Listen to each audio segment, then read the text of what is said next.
Joining me now for her reaction to my interview with Condoleezza Rice, Rachel Maddow. Going to work 5 minutes early tonight, Rachel. I really appreciate it. Rachel, you and I talked about this interview ahead of time. I asked you for advice and questions and so forth. First of all, an apology to you.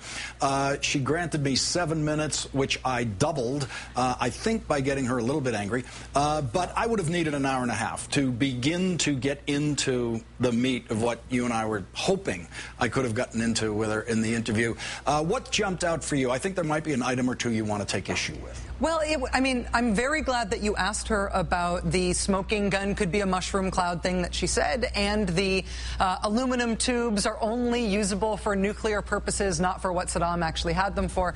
Just to see her evade those questions entirely. And the times when she got most angry with you were not when you were being particularly argumentative or interrupting her in any particular way, but when you were asking her about things that she plainly had absolutely no answer for. And it is, I mean, she all but said, "You forgot Poland." I mean, to hear the former Bush administration, to hear a former Bush administration official of that rank ping between the same old assertions about Saddam as if it's 2002 again, comparing Saddam Hussein to Hitler, talking about the oil for food program being a justification for that war, to hear her pinging between that and essentially trying to pretend like the second Gulf War was the first Gulf War, that the threats of Saddam Hussein posed when he invaded Kuwait for the first Gulf War was the reason that we had to go back in 2003.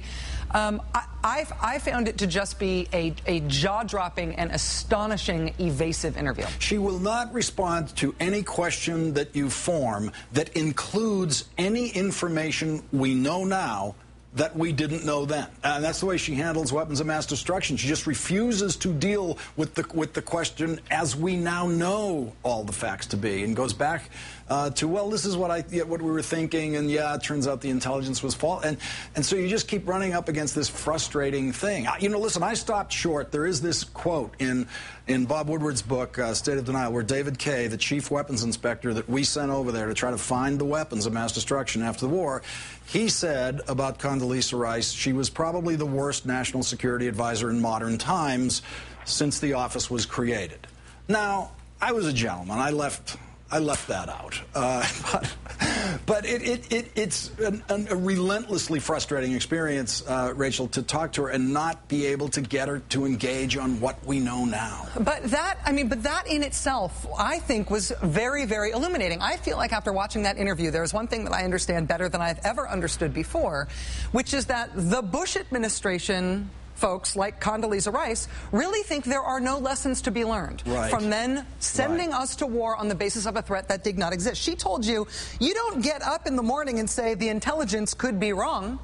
She's asserting that now, as if there's no reason to ever take a critical eye toward intelligence that's being provided to you, when she served in an administration that stovepipe politically convenient intelligence around the mainstream intelligence apparatus in order to get exactly what they wanted in terms of answers. She still believes that you can blame anything on intelligence, and it makes me just very, very thankful that there has been a change in the political order in this country, because those folks still believe they did Iraq right. That is precisely why David Kay said she was the worst national security advisor, this inability to question intelligence intelligently. I found outrageous, by the way, her comparison of what we're doing in Libya to what we did in Iraq, mount a full-scale invasion of Iraq, take over the country and try to build a whole new country. That's not exactly what we're doing in Libya.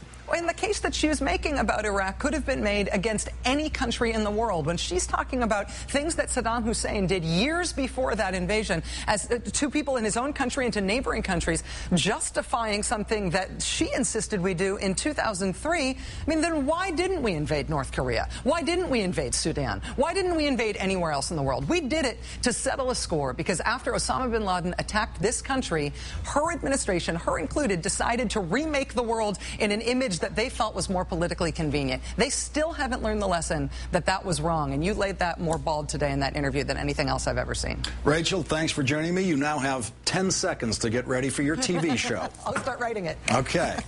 You can have The Last Word online at our blog, thelastword.msnbc.com. You can follow my tweets at Lawrence.